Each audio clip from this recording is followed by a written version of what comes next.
Welcome back to the Speaking and Communicating podcast. I am your host, Roberta. If you are looking to improve your communication and soft skills, both professionally and personally, this is the podcast you should be tuning into. And by the end of this episode, please remember to subscribe, give a rating, and a review. Today, I am joined by Noll. He is an author, trainer, speaker, former lawyer turned peacemaker. And I believe that we do need more peacemakers in the world, especially nowadays. And before I go any further, please help me to welcome Doug. Hello. Hello, Roberta. Thanks for having me. Thank you for being here. I'm excited about our conversation. Like I said, there's so much not so peaceful stuff going on. And so we do need peacemakers. But before we get into that, tell us a little bit about yourself. I grew up in Southern California, went back to Dartmouth College, and after college came back to California and went to law school. And after law school, I moved to Central California, where I developed a very successful career as a trial lawyer. And I did that for 22 years. In mid-career, I made the decision to go back to school and earn my master's degree in peacemaking and conflict studies, and ultimately left my law practice in 2000 to become a peacemaker and a mediator. In 2005, I was mediating a very difficult dispute, and I didn't know what to do. And all of a sudden, a thought came to me about how to solve this very intractable emotional problem between these people. And it worked. I mean, it was amazing how well it worked. And I'd never heard of anything like this before. I just sort of invented it on the spot. And 2 years later, a neuroimaging study came out from UCLA that showed what happens in the brain when you do this thing called affect labeling. And so now I had the science to support my own observations of how to calm angry people down. So I began teaching these skills both to my graduate students, and I would do workshops and speak at conferences. And in 2009, I got a call from my dear friend and colleague, Laurel Coffer, who's a lawyer mediator in Los Angeles, who read a letter from a woman who was serving a life sentence without possibility of parole in the largest, most violent women's prison in the world, Valley State Prison for women at that time, asking if Laurel would come in and teach the women how to be mediators and peacemakers so they could stop prison violence. And Laurel asked me, "What do you think?" And I said, "I think we should do this." So in 2010, April of 2010, we started training our first cohort of 15 women. And that's how the Prison of Peace Project started. And all the skills that I had been developing up till that time, we put into our curriculum and acid tested them, training thousands and thousands of inmates how to be peacemakers and mediators. And today, Prison of Peace is international. We're in 15 California prisons in Connecticut. We're going to start program in Colorado. We are in 14 prisons in Greece. We're in Italy, Nairobi, Denmark. So it's beginning to expand worldwide. Wow. I find it interesting that you were in the legal field. So you were the one putting people in prison, obviously, if they're guilty. Well, I didn't do criminal work. There are other okay. lawyers who do that work. I was a civil trial lawyer. So I did not do any criminal work whatsoever. I had in fact, before the Prison of Peace Project, I had no connection to the criminal justice system at all. Oh, okay. So the peacemaking was not related to that. And so my question is, prisoners for peace, when they learn to have these mediation skills, how does it help them while in prison? Do they feel like it benefits them, or they just think, I'm here anyway until however long or for the rest of my life, why do I need to learn a certain skill like mediation? Well, our students come to us because they're tired of prison violence. Oh. And if they're going to be living in prison all their lives, they want to live in a safe, quiet, violence-free environment, just like everybody else. Right. And so they want skills that work, that they can use to stop the violence and to stop arguments and fights from erupting into violence, and make their communities peaceful places to live, even though it's behind prisons. Mm-hmm. And that's really their motivation. They get a lot more out of it than just that. But really, they move from serving life sentences to living a life of service in terms of helping all of their other community members not to resort to violence when they're in a conflict of some kind. And unfortunately, for many people in prison, that's the only conflict resolution method they know is violence. Right. It's what they grew up You've with. seen it a lot in movies and TV shows, yeah. Yeah, those aren't particularly accurate, but but but they do. At But they, least they claim to be. yeah, they do. Mhm. They, but these people all crave peace, just like the rest of us do. And when I teach them, my colleagues and I teach them skills that allow them to find peace without violence, they love it, and they adopt it immediately and start practicing it, and it changes the entire community that they live in. Okay, just like you said, we all want to live in a peaceful environment. I don't know how it is in the neighborhood you live in, but I find that whether you go shopping, whether you're in the street getting on a bus, there's just always somebody that's angry or provokes someone and everything just blows up. What is going on? Have we always been that way, or it's just that we see it on social media now and everything just goes viral? Well, I think certainly social media has amplified the incivility that we see, but incivility has been growing for a long time in this country, and it's due to a lot of reasons. I think it's part of it's a breakdown in our educational system. Part of it is that we live in a very complex society, and we're not training ourselves how to live in a complex society.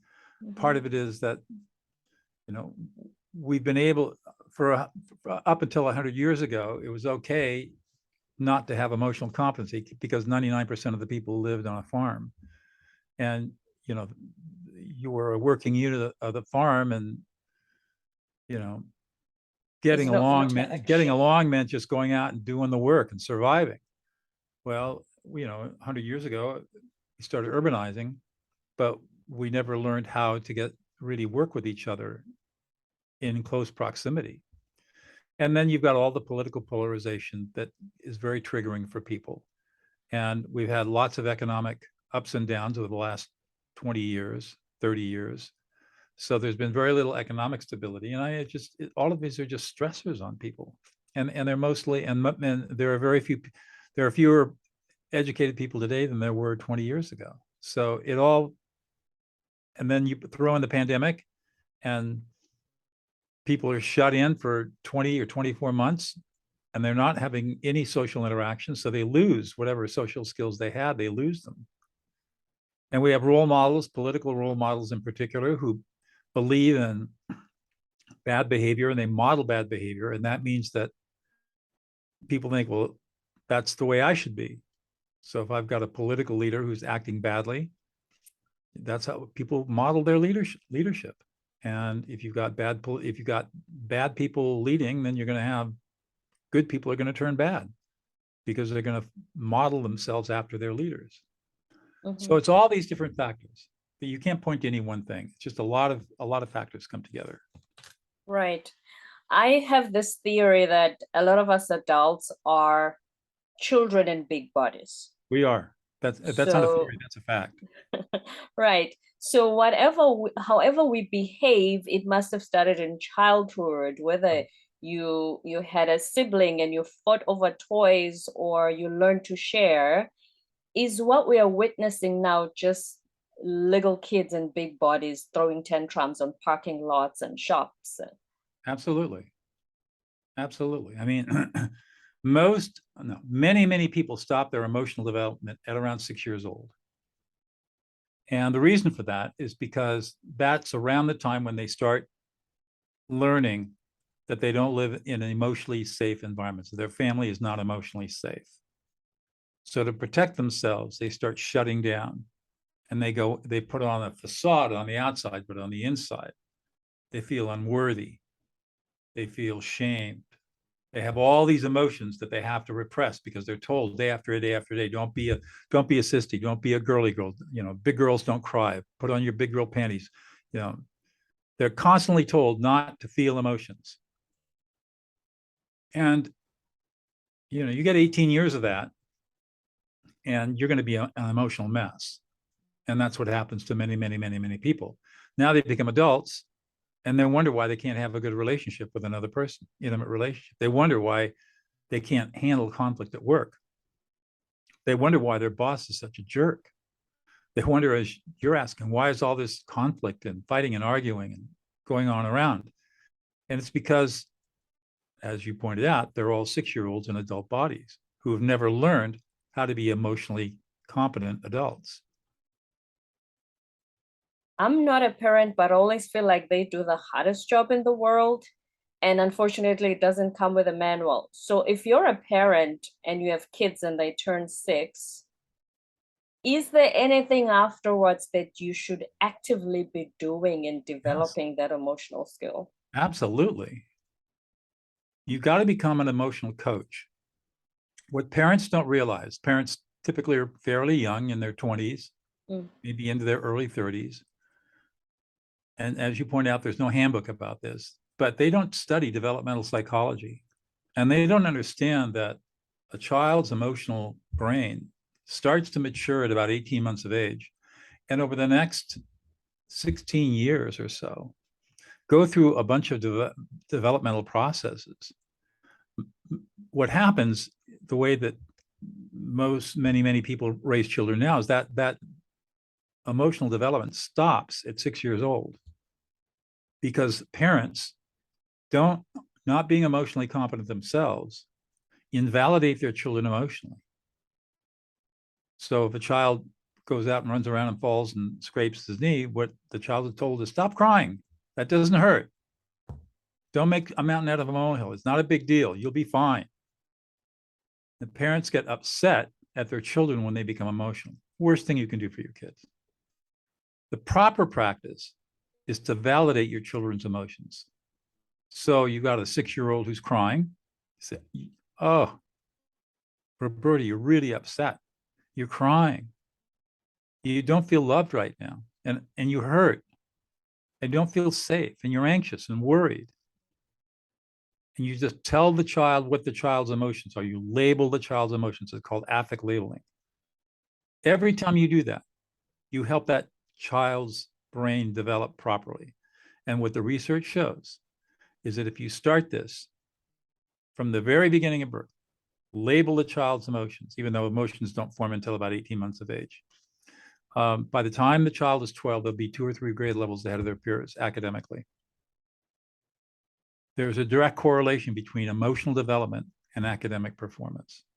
And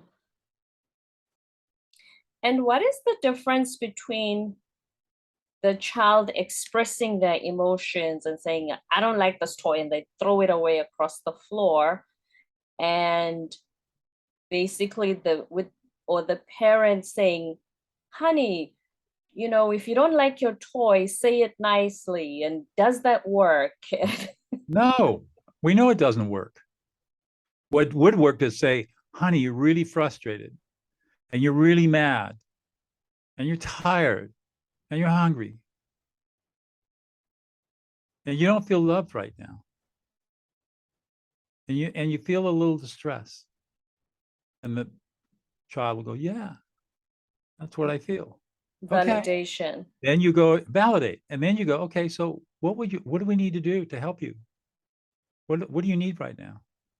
Now you're empowering the child to make a choice. Validate and empower. Validate and empower.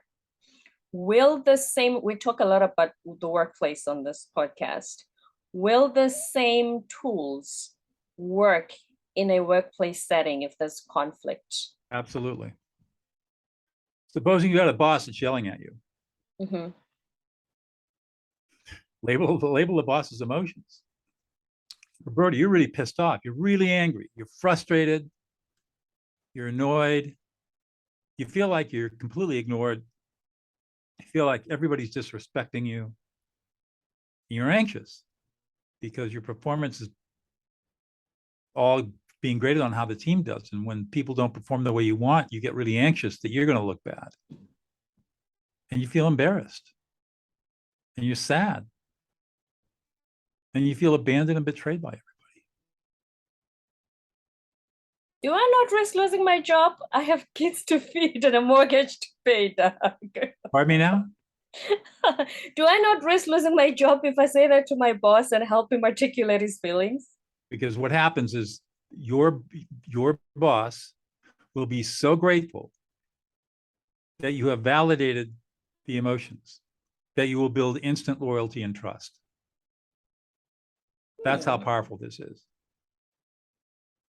Validation, like they say, our human needs are being heard, being seen, and being validated. So it all goes back to validation.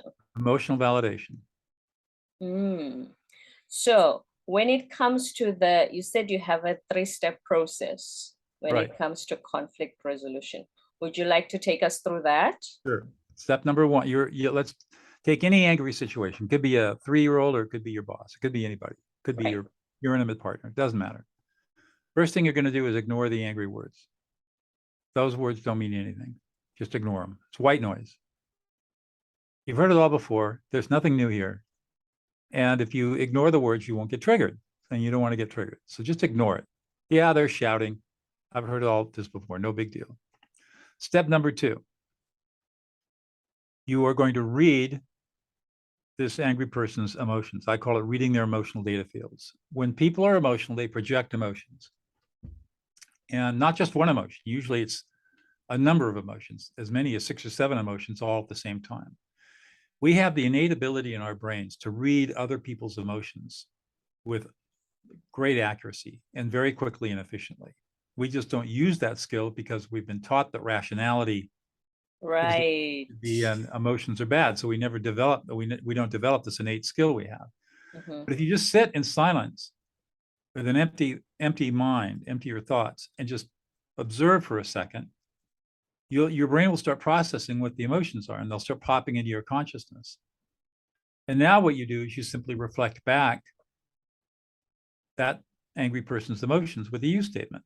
Roberta, you're really angry, man. You are really pissed off. And you structure the emotions through these layers, 6 layers of emotion. And you just basically work through the layers until 4 things happen. 1, you get a nodding of the head. Yeah. Yes, so I am, Doug. I'm pissed off. Says, yeah, or exactly. Yeah, I'm pissed off. And then you get a dropping of the shoulders and an exhalation, a sigh of relief.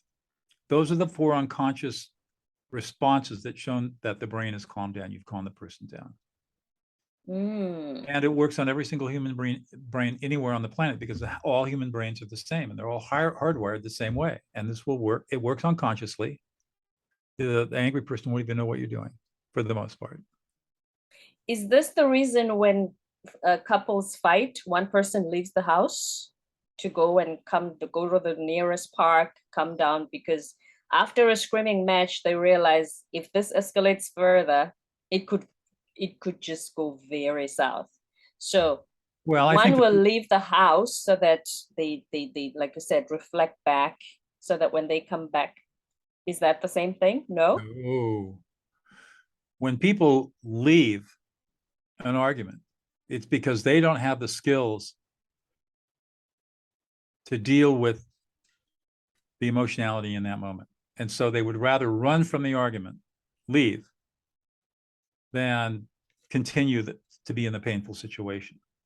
But Doug, aren't they trying to prevent themselves from taking a glass and throwing it against the wall? Okay. So if that's all you can do, you're right. Leaving is better than breaking something. Right. But that's all unnecessary. If you simply learn how to listen to emotions, you'll never get angry yourself. You'll never get upset. You'll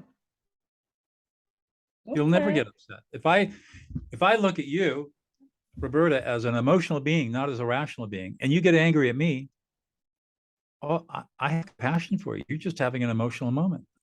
And you may be yelling at me, and probably not my fault. And you're just yelling at me. You're having an emotional moment. Let me help you. So I'm going to validate your emotional experience. I'm going to do affect label, ignore the words, read the emotions, reflect back the emotion of the you statement until you calm down, about 90 seconds. And when you calm down, then we're going to talk about what was so upsetting. And I'm going to be cool and composed and compassionate and have no fear and no anxiety and just sit and create a loving, safe space for you to be whatever you have to be in that moment. All sounds perfect, but how much of the population is like you? Well, that's why I come on these podcasts, is to talk about Right. this. My mission in life is to teach people how to do this. Right. I've successfully taught thousands, tens of thousands of people in prison to do this. Mm-hmm. And now I'm, I wrote my 4th book about this, and now I'm doing everything I can in my power to teach people this wonderful skill that's life-changing. Life-changing. I bet it would be, especially like I said, if a lot more of us learned those skills, Oh, because yeah. it will benefit us at home, at work, public spaces. Everybody just blows up nowadays. So it's so needed. We learned that if we trained about 1% of a prison yard population, say there's 1,000 people that live on a yard, if we train 10 of them these skills within 6 months, the violence in that yard dropped dramatically. Just 10 out of 1,000. So we don't need to teach the everybody. ripple effect, it spreads. Yeah. We don't need to teach everybody. We just need to teach 1%. Okay, so you've covered the 2 steps. 3rd step, well, the 1st step is to ignore the words. Right. 2nd step is to read the emotions. 3rd step, reflect back the emotions with the you statement. Don't use any of that active listening I stuff. That doesn't work. Don't ask questions. Active listening. Yeah. Do you know how many times we've heard that? Pardon me now? The active listening part? That's awful. It's awful. It's a complete misconstruct. All people who teach active listening they don't know what they're talking about. They're pure ignorance. There's not one iota of science to support the use of I statements in reflective listening. It's all based on a misunderstanding of psychologist Thomas Gordon's work in 1956. He was the guy who coined the term active listening.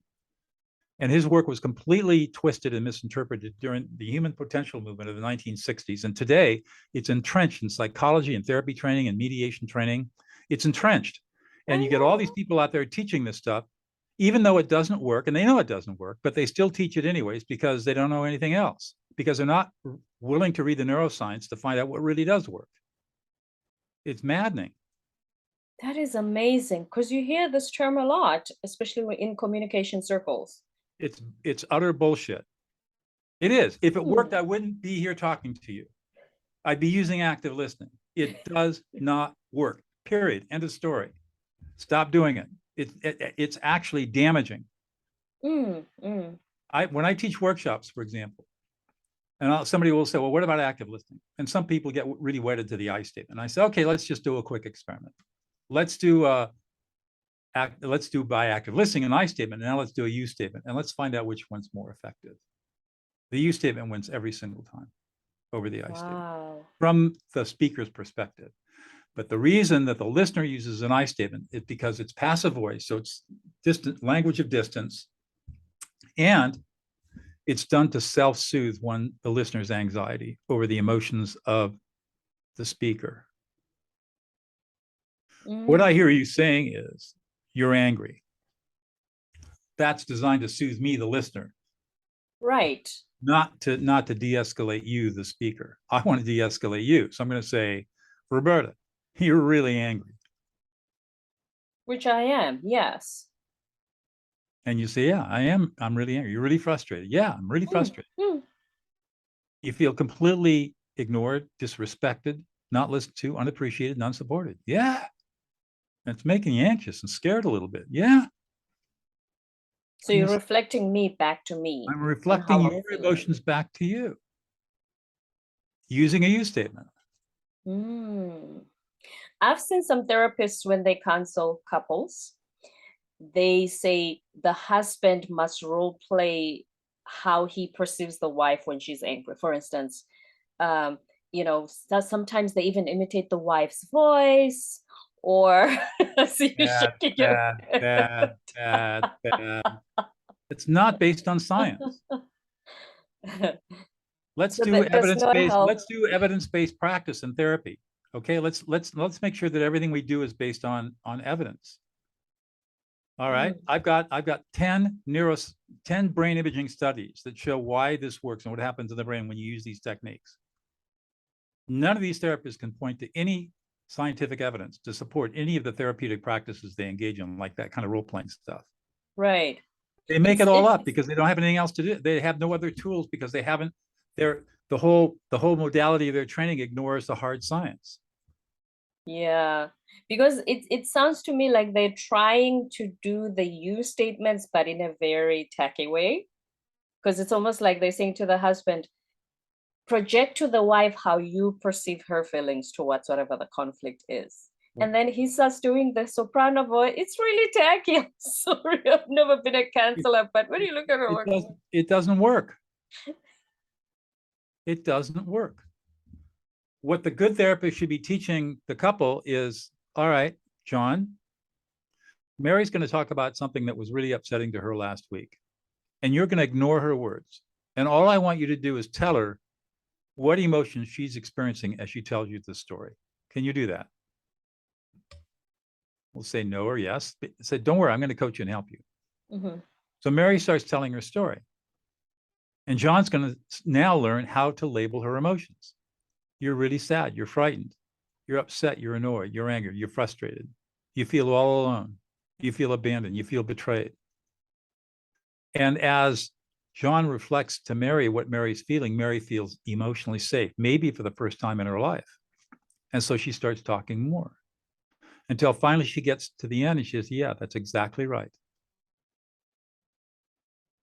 And they're done. And then if the therapist is really good, they reverse roles and Mary labels John's emotions. And that's how they learn how to do it. That's how I teach it. And to do anything else, in my opinion, based on my experience, is destructive. Right. Because it obviously would not yield the same results.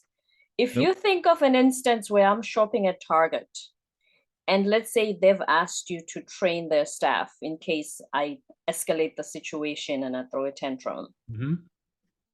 Will I, as a customer, I'm trying to pay for my goods, will it work if they say, ma'am, I see you're angry. I see you're frustrated. That's wrong. Because your tone of voice is wrong.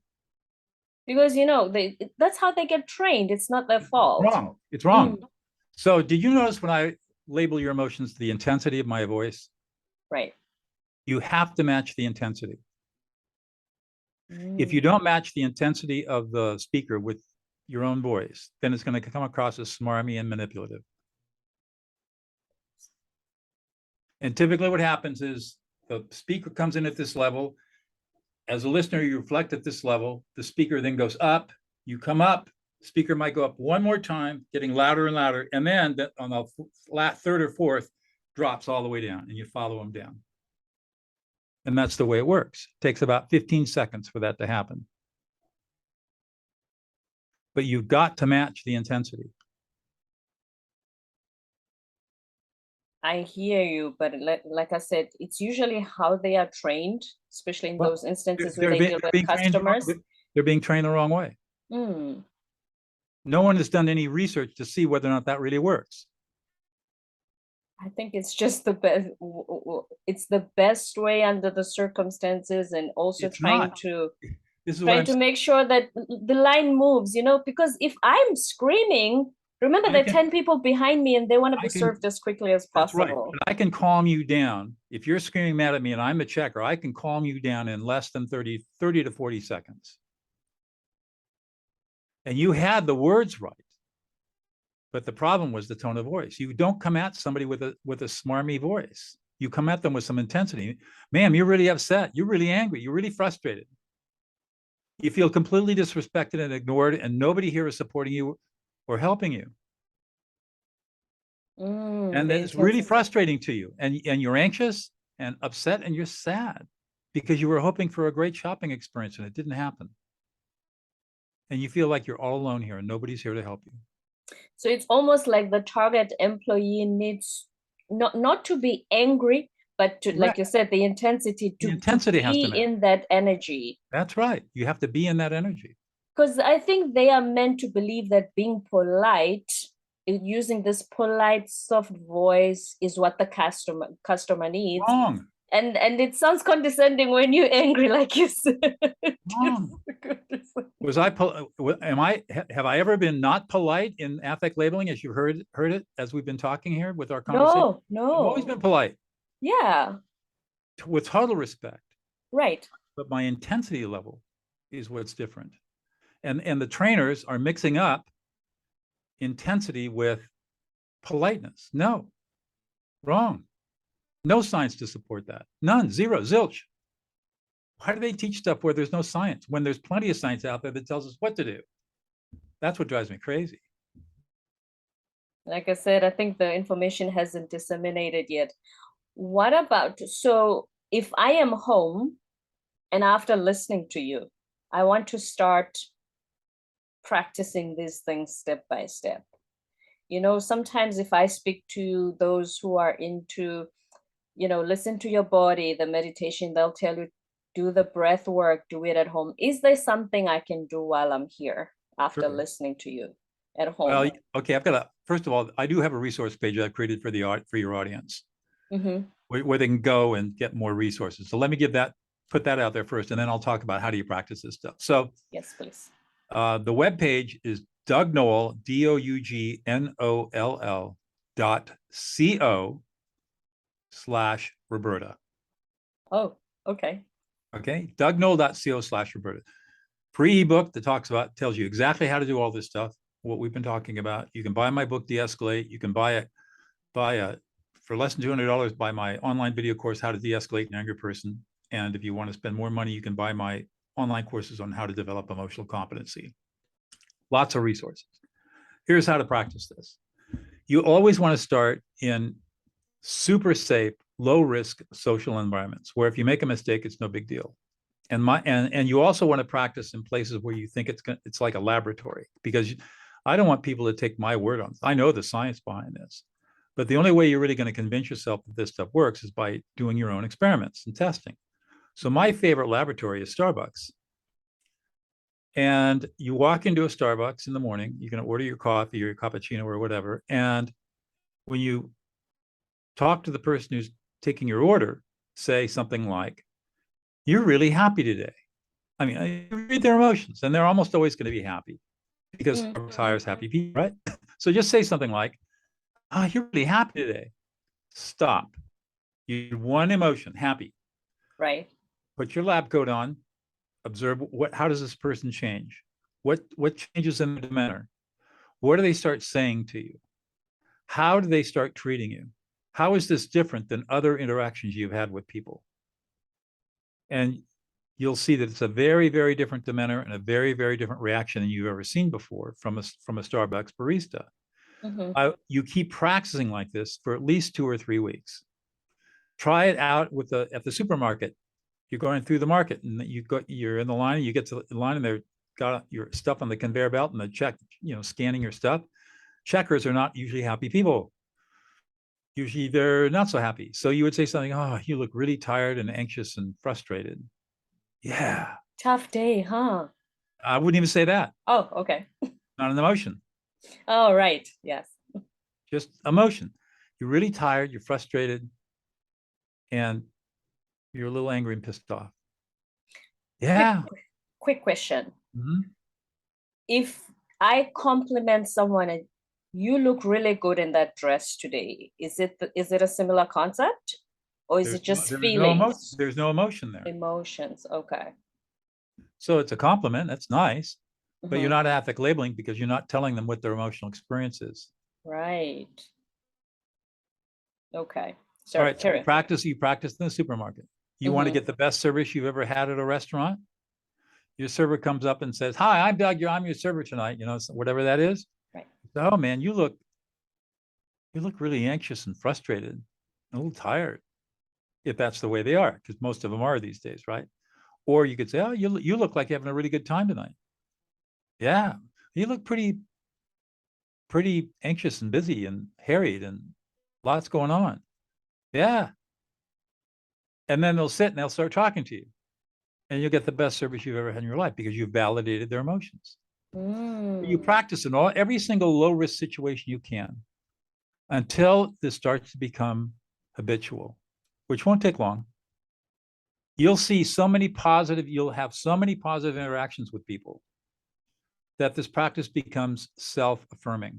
It becomes self-reinforcing. You'll want to do it because it feels so good to you when you do it for somebody else. And you're making somebody's day. You're listing them into existence.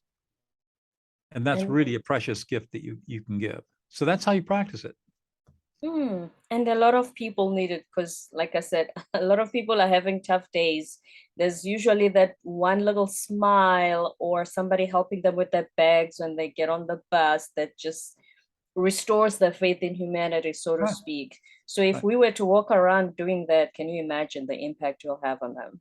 Every time it costs you nothing to do it, and it's priceless. And every time you reflect back somebody's emotional experience, you're throwing another pebble into the pond of peace, and these ripples are spreading out. And it's having a positive effect everywhere it goes. Which is exactly what we need right now, yes. Right. And should parents, like you were saying earlier, so you said parents should start at around the age of 6? Start at 2. Statements. Oh, okay. Start when the children start to talk is when you start affect labeling. I've had plenty of parents report to me that they start affect labeling their children between 18 months and 2 years old, and tantrums go away forever after about 4 months. Wow. And the children don't fight or argue with their siblings. All that stuff, it all goes away. Fights and arguments go away forever. And the kids start learning to affect label. They're great imitators, and they'll start affect labeling themselves, and they'll start affect labeling their siblings. And all of a sudden, there's peace and harmony everywhere. And everybody is demonstrating emotional competency, and they're growing and maturing, and their brains are developing the way they're supposed to. It's a sight to behold. It's an amazing transformation. Yeah, it definitely is. I hear you in the workplace, though, doing that with your boss, but I'm wondering, the higher you go, like, would somebody really say that to the CEO of a Fortune 500 company? And would it be receptive? You have to, I mean, the higher up you are, there are 4 dimensions to leadership. You've got to lead up. You have to be the leader of the people above you. You have to lead them, even though they're supposed to be leading you. Right. You have to lead them. You have to lead sideways. You have to lead your peers. You have to definitely lead your subordinates. And you have to lead inside yourself. 4 dimensions of leadership. Leading up means that when you have somebody higher in the hierarchy who's really angry and upset, they need to be calm, because when they're angry and upset, they cannot make good decisions. It's impossible to make a good decision when you're emotional. That's true. So you've got to calm them down, especially if they have to make a decision. And so you're not only doing them a service, you're doing the company a service. That is really true. Yeah. And if you don't, you've got to think of it that way. Because I think, like I said, a lot of the fear comes from, if instead of having the impact Doug is talking about, it had the opposite effect, and now I'm on the verge of being fired. And that's why I'm wondering if a lot of people would have the courage to do that. It does take some courage in the beginning, but I would rather be fired for trying to calm somebody down than remain in a toxic environment where I've got bosses shooting off all the time, totally unpredictably. I'm not going to live in that kind of a toxic environment. Yeah, it affects a lot of people's mental health as well. We've talked about it in one of the episodes in this podcast. Yeah. I can guarantee you, though, that when you learn how to affect label, you can affect label anybody. It doesn't matter what their status in life is. It doesn't matter whether they're a superior to you or not. They are going to respond the same way every human brain responds, which is with deep gratitude that you calm them down. And you'll build instant trust and loyalty. I had a previous guest. He used to be a hostage negotiator. And they were also trying to de-escalate the situation so that the hostage is not hurt by the Right. suspect. Of course. And yes, they would, it sounded like they would use something similar to say, right now, this is what you're feeling, right?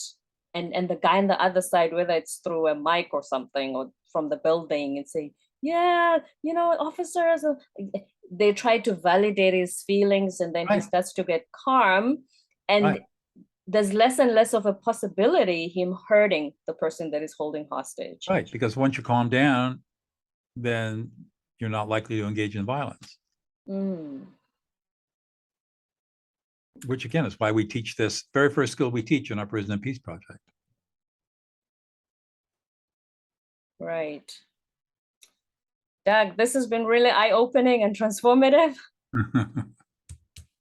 Thank you so much for being here today. Please give us again the website for the book and all of your social media handles. Right. So if you go to Doug Noll, DOUGNOLL.co, not com, /Roberta, you'll go to the audience page I've created for all of your podcast listeners. And on that page will be a free ebook that you can download. You can buy my de-escalate, my fourth book, how to de-escalate, how to calm an angry person in 90 seconds or less. You can buy my de-escalate video course that I put together, and you can buy my courses on emotional competency. If you want to find me on social media, I'm on all the usual places: LinkedIn, Doug Noll, Facebook, Douglas Noll, Instagram, Douglas E. Noll, YouTube. I've got a really powerful YouTube channel called The Power of Emotional Competency. Just Google that and you'll get to my my channel page. I also have a Douglas Noll YouTube channel. So, and I have lots of videos that talk about all of this stuff. So those will get you. If you Google me, you'll find me. I'm everywhere. I've got a pretty big presence on the internet. Appreciate you so much for your wisdom and for your time today. Thank you so much for being here. Thank you, Roberta. Don't forget to subscribe, give a rating and a review. That was Doug Noll sharing with us all the tips and the tools we need in order to resolve conflict.